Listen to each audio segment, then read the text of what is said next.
I mean, we have been. Well, remember when we talked about this? It was old news about the extension, and we talked about this at the beginning of the summer and how committed De'Aaron is to the team and the city and all that, which is all true. But let's say that's DEFCON. I never know how it works. I think DEFCON 5 is peacetime and DEFCON 1 is like we're at war. Let's just assume that's the case.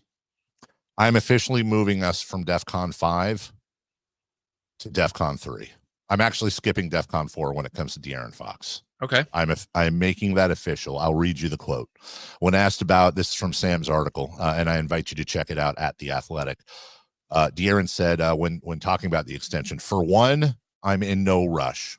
For two, I just want to make sure where we're at, because people have seen the league.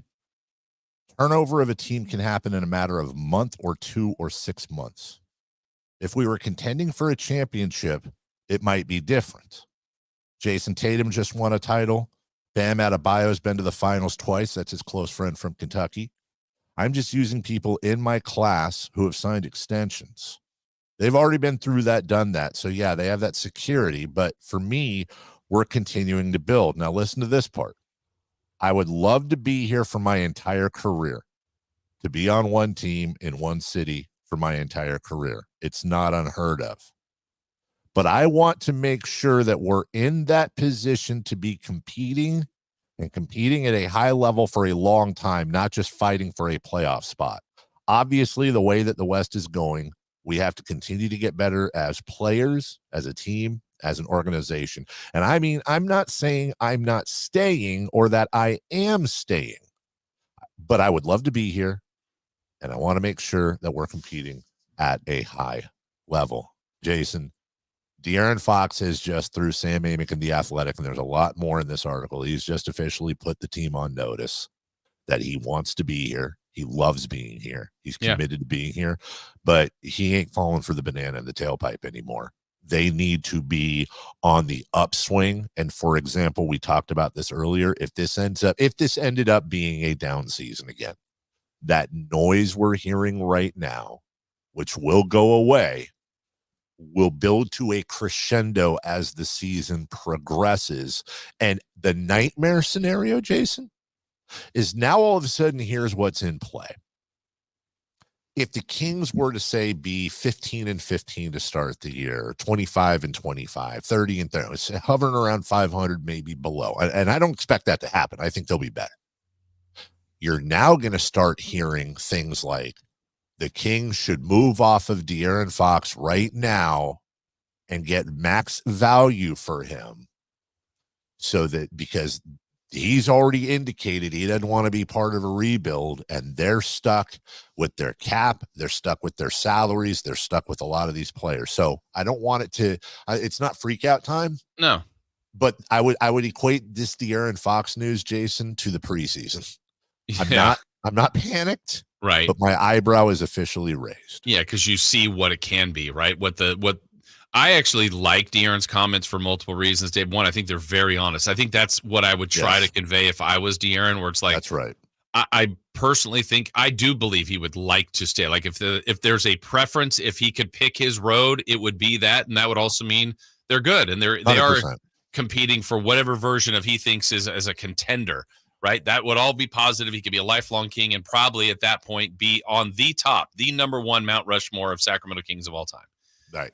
But it also then it's planting the flag a little bit. And it's like, hey, let's keep Mike Brown around. Let's make sure Monty does his job. Let's make sure me as a player is better. Let's make sure my teammates are better. I think these are all good things. But I also, there's some nuance in there. And I guess where I'd ask you, trying to interpret other people's statements, but would you classify, Dave, last year for the Kings as a down season? Yes. Okay. And that's fine. That's a good answer. Yes. So a down season was last year, and a person who I would say was in a very, very similar situation was Malik Monk. And Malik Monk chose to, what we believe, take less money, still very good money, but we believe less compared to other offers, and he believed enough in what was going on here to return. Now, De'Aaron may not make that same choice if this year is whatever a down season means to someone, but I think it's interesting that Malik Monk chose that path. No, and I agree. And different strokes for different folks, and Yep. and they were in different positions. But I want to go back to the comments that, of all things, that all Nick Young made on Gilbert Arenas' podcast the other day about how it's tough to get recognition, the proper recognition in Sacramento or in your smaller markets. By the way, he's right. It doesn't mean that De'Aaron hasn't gotten recognition, but as we talked about, he's not getting the recognition he'd get in LA or New York or Houston or Dallas or Chicago.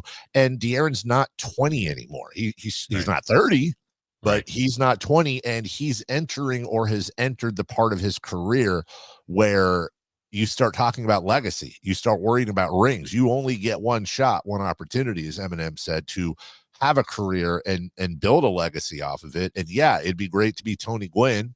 It'd be great to stay in the same spot your whole career. And Tony Gwynn was a Hall of Famer. Tony Gwynn also has 0 rings. And I don't blame De'Aaron for that. And as a Kings fan who's diehard, who was here before De'Aaron, who will be here after De'Aaron, I fully respect what he said there. And I like that he's putting the franchise on notice so that they understand what's exactly at stake. I agree 100%. I mean, I think this is actually great. Well, it's the right move. I don't know if great is the answer I'm looking for, but yes. It's the right type of pressure on everyone. And that's what this business is. I mean, there is pressure on every single person around. Sometimes it's more, and it's higher profile for the people, like for a coach or a general manager that can be removed from their job. The players generally have another outlet where they could be traded, but that's inherently, there's just massive amount of pressure in this industry. There is, and I'm fine with that. And that's you want to have expectations. You want to build something. Coming up next, I guess I'll take this out. Coming up next. Look at you. We're gonna You're leaving us.